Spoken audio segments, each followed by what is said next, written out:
right, thank you for staying with us. And right now, we will be talking about, having credible elections, actually, because it's not just about the result of any election. Election is part of governance, it's part of politics, by the way, which people tends to make their choice. Some call it electoral festival. It's supposed to be a time where people are excited to go elect their leaders or use their vote to remove any leaders that they don't want and put another. So that's the way it should be. And it can be intense from, country A to country Z. It can be very intense because you're talking about grabbing of power. But then the motive and the intention is very important. And then the process that produces this president is the one that we are looking at. I mean, this president, governors, leaders at all levels, parliamentarians, local government officials, chairmen, councillors. This is the conversation this morning. It's not just about the result, the announcement. Oh, this person with this party has been declared the winner. But how credible? Is it fair?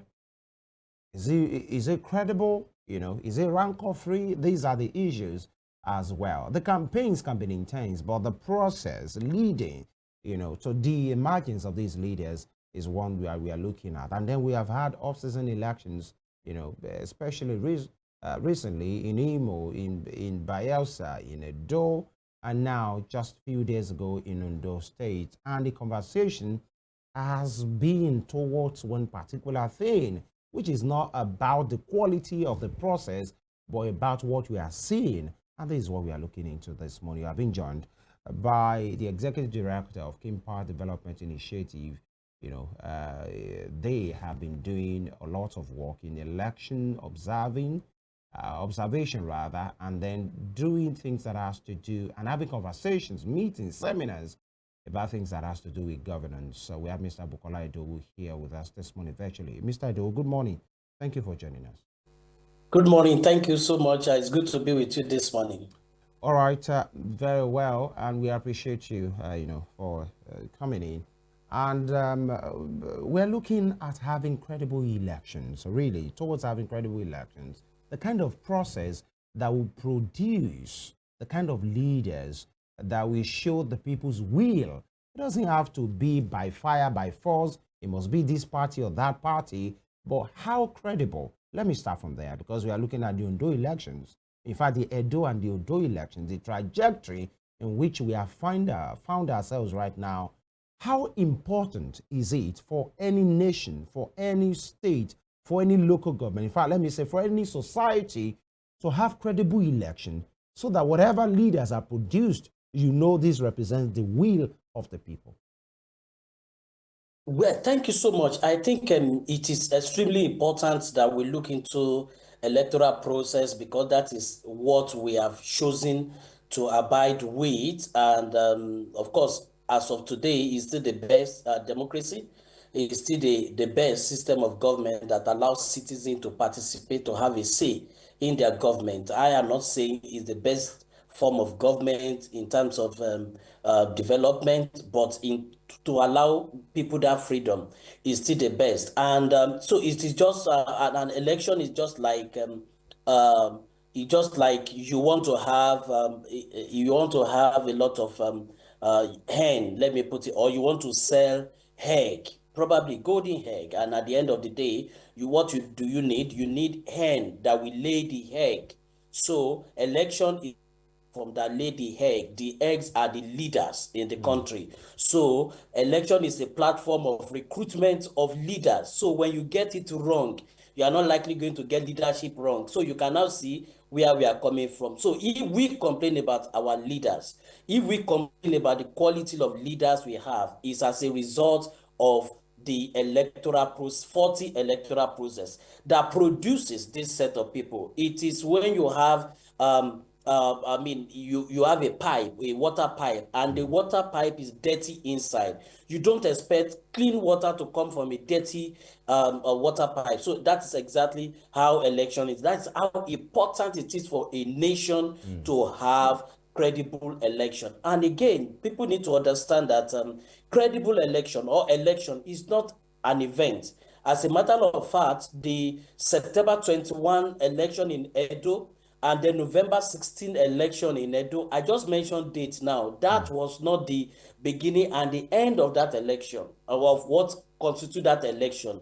So most times we take that day of casting ballot to be the day of election. No, election is a process. Election start from political party organization, then credible party primaries. Because if you have a faulty primary, you have condemned the citizen to your choice, to that faulty choice you made at the ballot, because it is the primaries of 18 political parties that will produce 18 candidates. So if it was 40 at that particular level, then we are likely going to have 40 18 candidates that we have to choose with. So you are condemning the citizen to now begin to ask, okay, who is the better devil out of all these people? Who is the this one is not good, this one but who is the better? But you are looking at a situation where you have a credible electoral process. So that is political party primary.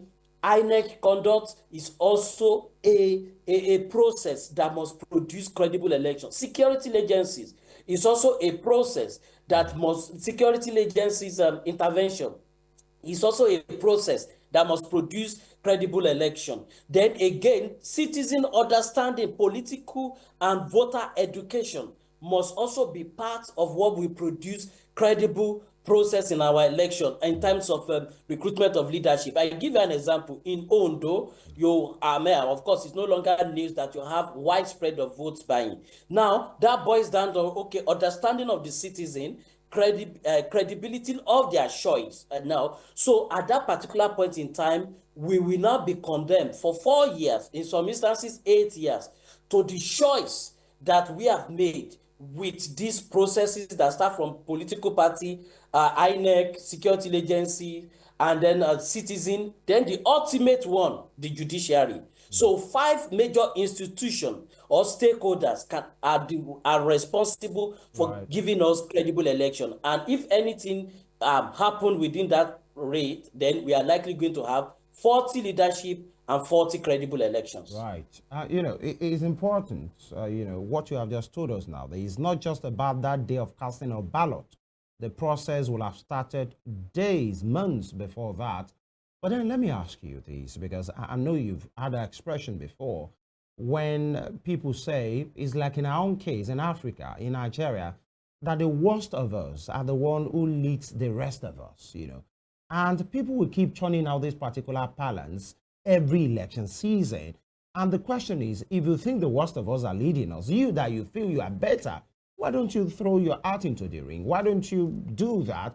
You and your like minds that you think you can do a better job instead of complaining and complaining. Now, you talk about the process of primary elections. It is still the people, in that party that we vote, that we show their support for the candidate of the party that we elect. So in all of these things, the people always have a role to play, from the emergence of the primary candidate to the candidate that will fly the flag, to the people that will show the support, to the money bags that will, fund the campaigns, and all of these things. You can't put it away the part that people has to play.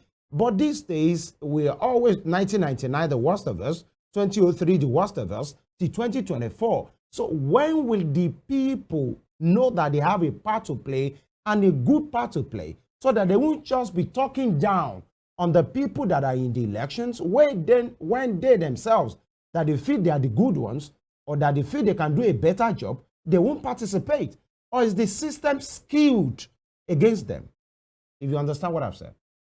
Yes, so I think this is what is responsible for this. I can just, at the tips of my finger, give you 3. Number 1, the elite capture. Number 2, the institution that manage election. So elite capture in terms of political parties. Then number 2, the institutions that manage the election. So we also have to look at the credibility of those institutions, and then we also look at the voter apathy from the elite too. So let me put them in perspective. Now, one of the things you need to understand is this: political party are supposed, I mean, in Nigeria, we don't have independent candidacy. So our constitution says for you to be in any political post, you must belong to a political party.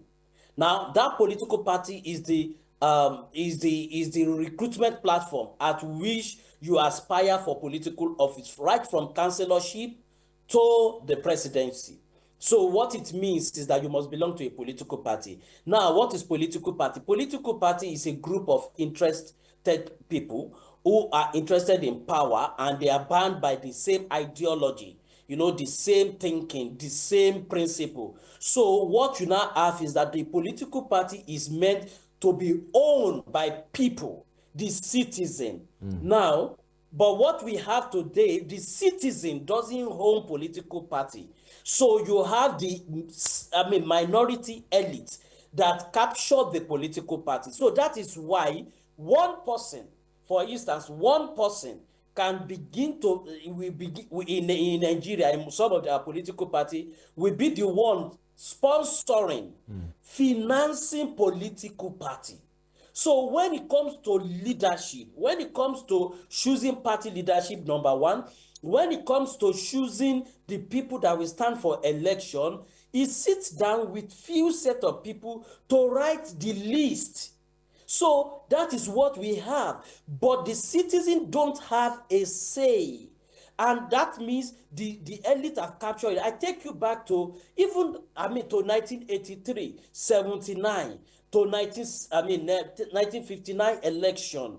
Now, citizens own those political parties, UPN, MPN, they own it. In fact, my dad happens to be a politician then, and then sometimes ago I saw his party. It's not an ESCO, but I saw his party card where I was contributing monthly due to the political party, and this is how they have a say. But today, you see Wike coming out and say, I am the one sponsoring this, financing this political party for long. When everybody abandon it, he's the one financing it. He's the one determining who become the chairman. Right. Then the same thing in APC. You find little set of people, most especially in Nigeria, unwritten constitution of the political party. The moment you are the governor, automatically assume the leadership of a political of your political party. So in that particular case, they finance the political party. If you are the highest rank political appointee in your state, for instance, if in Osun State, let's assume the highest political, and I think today, probably the APC secretary maybe will be the highest political ranking officer, or probably I think the minister of blue economy. When you look at appointments, because probably they don't even have senate, whatever. But that minister happened to be the highest. Then that person takes the responsibility of the political party. So in that particular case, the citizens don't have a say. So what can they do? You don't contribute, you don't have a say in the political party. Decisions are taken in someone's sitting room by 2 a.m. And while they are taking that decision, they are taking it over the bottle of beer. Then you understand. Then what now happens is that citizen in that political party just abandon it, and that is what we are having. The second one is that don't treat the appointment into election management body in isolation. So now we begin to have partisan people managing political party, managing INEC, and that is exactly what you have. Even the civil servants in INEC, some of them are partisan.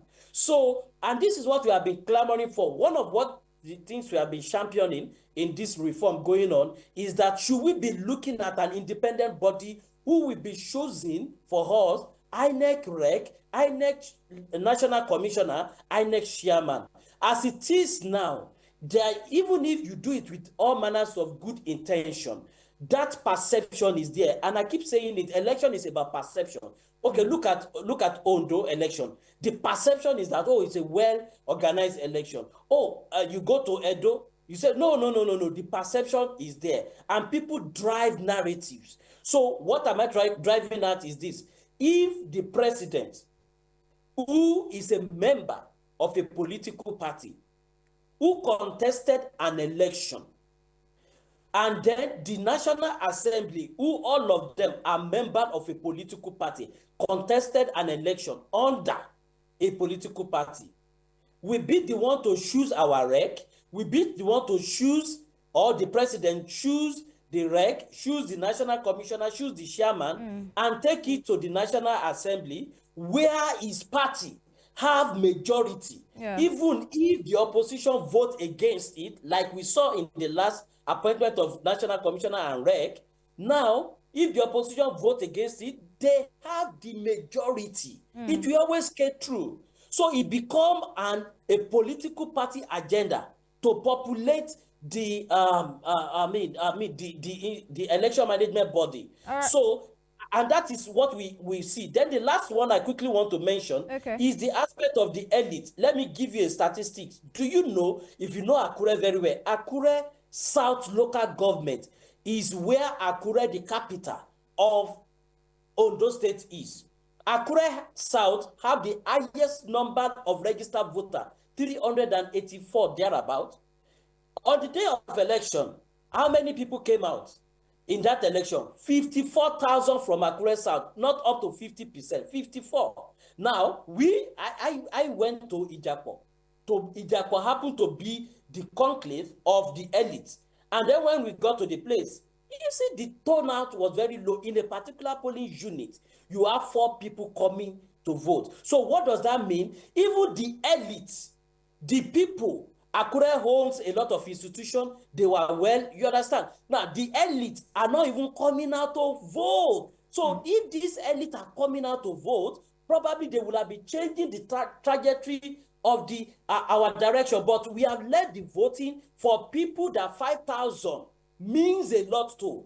No, look, Evelyn, if you are coming to vote and somebody is offering you 5,000, it becomes an insult. But on election day, you are not going to come out to vote because of your profession, or because you say, look, I mean, it's very rough, and then the elites abandon it for the people that need 2,000. And these are our reality. All right, Mr. Idowu, wow, a lot you have unpacked there for us, and we are really pressed for time. But then I'd like you to help us with some recommendations for appointments into electoral offices. What would you recommend that the country should do? You mentioned that the president should not be the one appointing this national regs, the chairman of INEC. What would you recommend should be done, for the appointments into the electoral offices?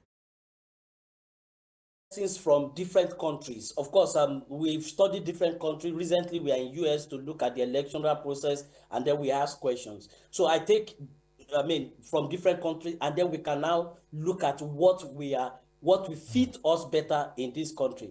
For instance, number one, there has to be the first one will be like in some country there are independent bodies that select, and they don't go to the politician for appointment. So what it means is that you have like a committee who sit eminent people in the society, eminent people in the country, who you give them that role as the committee. For instance, now people still respect our peace committee in Nigeria. Absalam, Bishop Kuka, all of when they call for peace accord, politicians still come. So you look at it, and I'm not saying this peace committee, but we just need to look at independent committee to make that appointment, that recommendation. Number two is you look at, in some countries, people apply for it. So, for instance, now the appointment of Professor Mahmoud Yakub will end next year.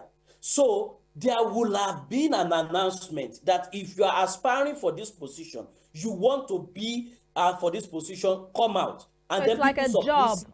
It's like you applying for a job. You apply for the job. So not that you sit in your house, somebody employ you or compensate you for what you have done. No. So you apply, and the citizen criticize. Citizens see the list of the people who have applied, and then the best of the best win. Now, that is one. The third one, in some countries, and that may be very controversial, but it's working for them in that country. I had a story of thieves that they want something to be settled within among themselves. So they were now looking for somebody who is not a thief like them, somebody of integrity, to settle the issue for them and to be able to distribute their loot. So what am I driving at? In some countries, it is the political party that come together, representative of political party, all of them come together and choose who will be the chairman. And you can imagine, if all political party agree that this is the person we want, Yeah. I mean, that is another recommendation. So we can look at various recommendations and pick the one that suits us in this country. All right, amazing. I mean, now let's talk about what went down in Ondo State. Now, people have said that we've had a clear departure of what we used to have during election day.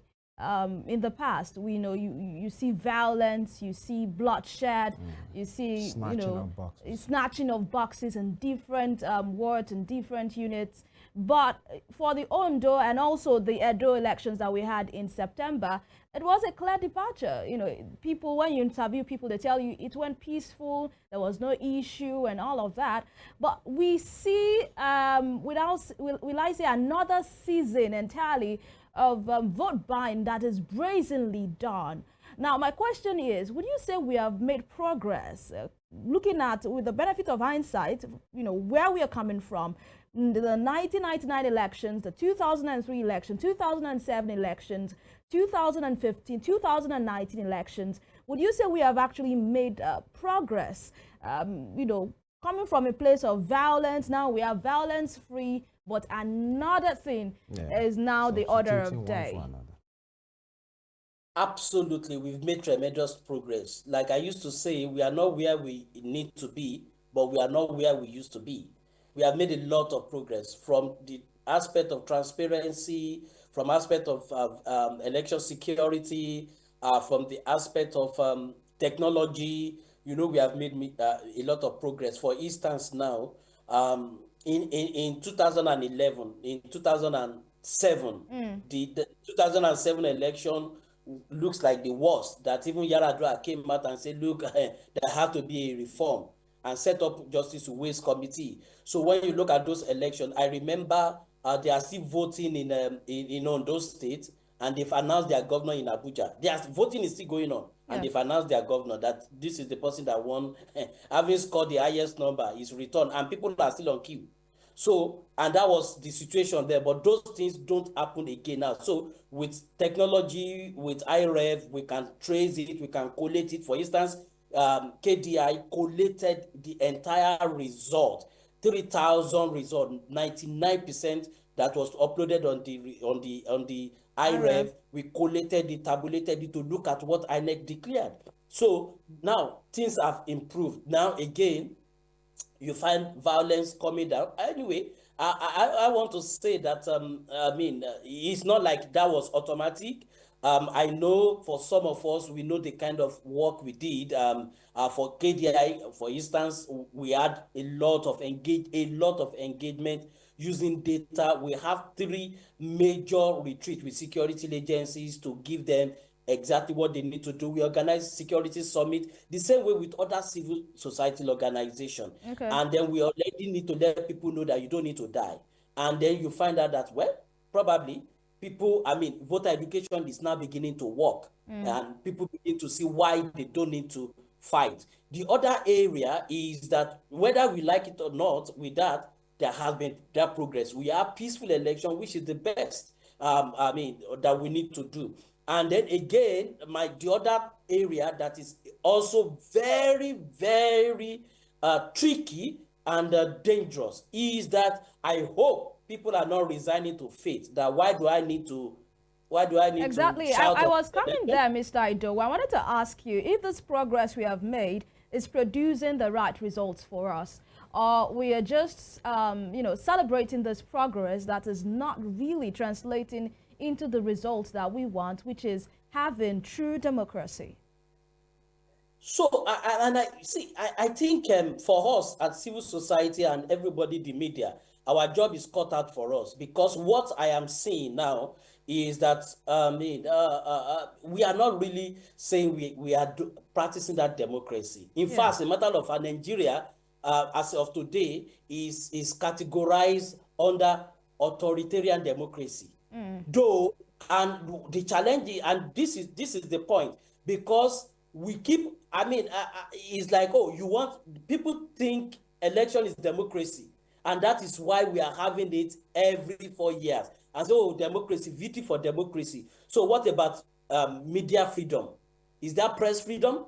Yeah. How many journalists have been jailed? That is part of democracy. You understand? Yeah. Can you protest peacefully where minors are charged with traceable felony? These are democracy.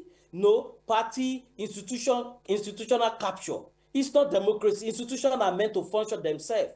So when somebody say go to court because he knows he's going to buy the judge, and then the judge is going to, so democracy goes far beyond election, and that is one thing we need to look at. So for me, I think we are making progress. We are not yet there, but I'm very sure if we keep engaging. So for instance now, I know the judiciary are going to be a bit very careful, because the all attention now, in the past, 1999, 2007, Yeah. 2003, nobody focused on the judiciary, though they come and do whatever they want to say. They do. For instance, why did Ondo get to obstacle, Edo obstacle, Osun obstacle, Ekiti obstacle, Anambra obstacle? Let me ask you, Bayelsa obstacle, Imo, who cares about the court judgment? It was when it was delivered that people now, they've removed. Even till today, some people don't even know the reason. But now you can't do that. People are following them bumper to bumper at the judiciary level. And that is what we need to do. So by the time the attention we are giving to INEC, the attention we are giving to security agency, I think we need to give that same attention to two major institutions. Number one, the security agencies. We need to give it to political party, number one, and give it to the judiciary. And I think we will get there. Thank you so much, Mr. Idowu. Now, lastly, from me, with the Ondo elections, would you say that the will of the people prevailed? Now, I do not want you to consider the whole vote buying process that was brazenly done, because there were videos flying around. But truly, would you say, with what went down on Saturday, the will of the people, whether or not they sold their conscience, really prevailed? Or were there some, skirmishes or some irregularities that could have tilted the victory to Lucky Ayedatiwa? So I won't say the will of the people, but I will say that the results, what the people voted, counted. And you don't think that's their will? No. What the people thumbprinted counted, and it was a true reflection. So, but when it comes to the will of the people, it's subjective, because we cannot substantiate it. Will of the people are basically up to themselves, and nobody announced their will. But let me give you an example. In a situation, for instance, in a situation where threats goes out on the day of election in Idori, in a particular local government in Idori, that if you are not voting a particular party, don't come here. When the people that need to save their life, but at the same time come to vote otherwise because of threat, you can't say that is their will. Yeah. But they have been able to thumbprint because of threat. And don't forget, there were gunshots in Idori local government. So that one is that. Then secondly, when someone who is angry and coming to come and vote, at the end of the day, met 10,000 naira that he has not seen for 10 months, the will change. But what it eventually thumbprint, was that a reflection? Yes. So let's go to Edo. Yeah. Edo people thumbprinted. But what they thumbprinted that you will call their will. But what they thumb printed in Oredo, in Ego, in Ikobaka was not the reflection of what was declared. Okay. That is what I am making. The point I am making. Okay. So so that result was changed at the collation.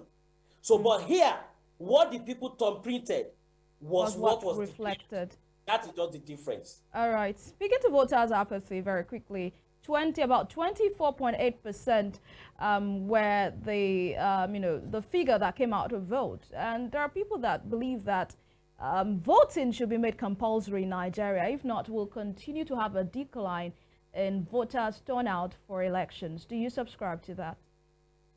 Yes, it will help. It will help. You remember I said the elites don't come out to vote, but probably if they come out to vote, majority of them we are not going to collect the money. You understand? And probably the things will change. So we first of all have to look at that elite. We need to find a way of making someone like you, taking permission and say, hey, please, Mr. Femi, stand in for me. I will join you. Let me quickly go and cast my vote and come back and continue your job. We need to have many of you like that. Yeah. We need to have the professors in Uni coming to vote. We need to have the doctors find a means of coming to vote. Probably the second point is this: should we be considering early voting? Maybe like it's done in the US. So maybe you and security agencies, the doctors will vote early, and then on that day you don't expect them so to vote. Maybe observers like me, we vote early. So that is number two. We need, number one, get the elites to vote. Number two, consider early voting. Then I think number three is PVC should be abolished. PVC expires with smart card reader. Beavers don't read PVC. Do you imagine? You can imagine how many people that will have come to vote because they could not collect their PVC due to cumbersome process. Yeah. And then they couldn't vote. So when you take that barrier off of PVC, I only need to come to the polling unit and see my name, and I get to you and say, my name is number 400 on the list, and then you ask me to thumbprint through the beavers. We don't have the same fingerprints now and facial. So when I do that and it goes through as me, then I go to vote. Do your beavers in a way that you cannot thumbprint twice. All right. So why are you disenfranchising people because of PVC? Okay. People are even getting the PVC as a means to open bank account, means of to open. So I think these are the barriers that we have to look at. All right. Quickly, in the next 1 minute, I understand you have to go, and we appreciate you for that. And I take this as your parting shot. Do you think, if actually all is said and done, I know KDI, possibly you've come out, or later you come out with your recommendation in review of the election, do you think we ever get to that point in which there won't be vote buying? Because many persons have said that maybe it's an intentional thing by the ruling class, irrespective of the party, to make sure the people are perpetually poor, so that during the elections, whatever is thrown at them, they won't have any choice but to take it and vote buy continues. Do you think we ever get to that point that this won't matter, won't have the talk about vote buy? Yes, we will get to that point, and it will take political will. So we will get to that point. Number one, we need to reform. Number two, education is not going to solve vote buying. You can imagine how many, during an election on your station, you can imagine how many voter education jingle that goes on, program that goes on that say vote buying, don't sell your vote, don't vote for the person of your choice, don't collect money. It doesn't stop it. We have discovered, KDI just released a report, a survey that shows that, look, the higher the education, the higher the vote buying. People are aware that this is a criminal offense, but why are they doing it? And it's because education doesn't solve it. So we should move to the second phase, and that is punitive measure. From 2016, we have been dealing with vote buying. So you remember, Osun 2022, people were arrested. You understand? In Edo, people were arrested by EFCC. In 2023 election, people were arrested. So in Ekiti, in Kogi, people were arrested. But what happened to them? Right. Until people are held responsible for their action, and somebody become an ex-convict because of selling vote or buying vote, things will not likely change. All right. So we have to reform. We have to make sure people are held accountable for their action. If not, this will continue. All right. The executive director at Kimpact Development Initiative, Bukola Idowu, thank you very much for your time and your take on this program, and of course the good work that you and your colleagues are doing towards having a credible election, and very importantly, a kind of governance that we are proud of. Thank you very much. Thank you so much for having me. Thank you. All right, that will be all on the program this morning. The election is one of the processes. I mean, the election day, really, casting a ballot is just one of those days. Yeah. It's a process from the time that INEC releases the timetable, or the state CEC, in many of the CEC release the timetable, to the adoption of the primary date, the party flag bearer, everything, everybody. We must just have to do our part. Exactly, and I think we should consider some of the recommendations made by Mr. Idowu, where he mentioned especially appointments into the electoral offices, the INEC chairman, the recs of different states, and the national rec. It should be a job people apply for. If you are, good enough, if you're fit enough for it, then you'd have it. And he Who also administers the recruitment?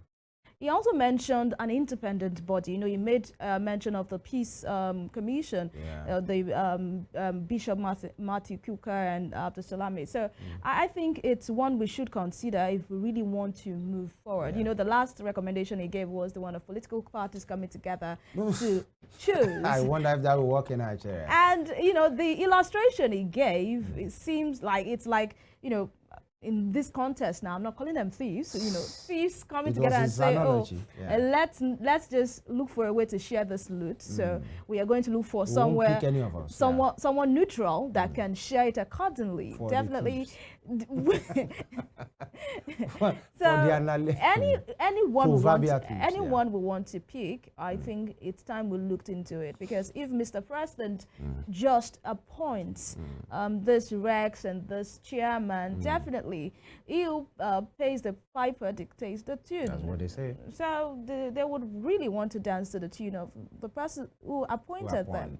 Yeah. So I think even when they are doing everything to be credible, the thing is, the person appointed might want to do a good job, credible job. The president, for analytical sake, might even answer. But the thing is, the president belongs to a party. Yeah.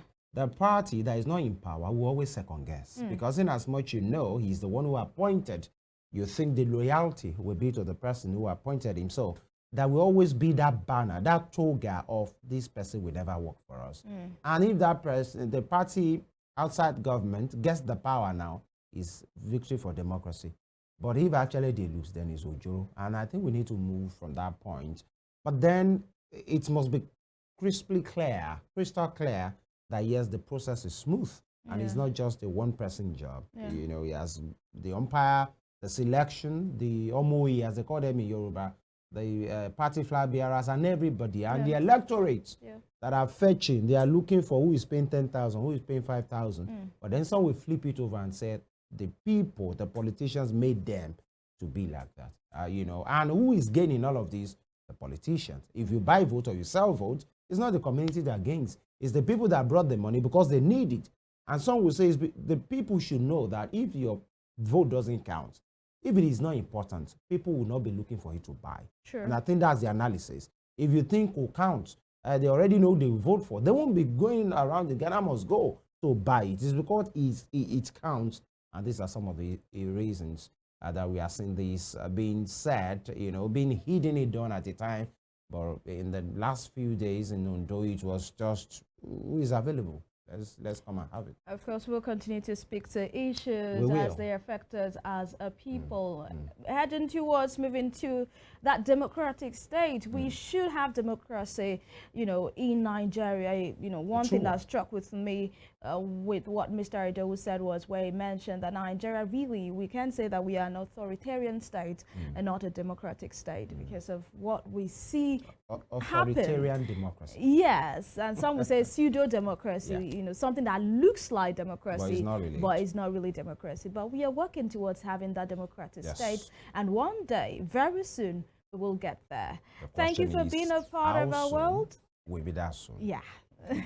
Thank you for being a part of our world. We'll make Right. a return tomorrow for another interesting time on Morning Spring. Watch a recap of this edition on our YouTube channel at Western Spring TV. Television, yeah. Connect with us on Instagram, Facebook, and X at Western Spring Television. My name is Evelyn Ohiolei. Remember that Spring Trends comes up right after this broadcast.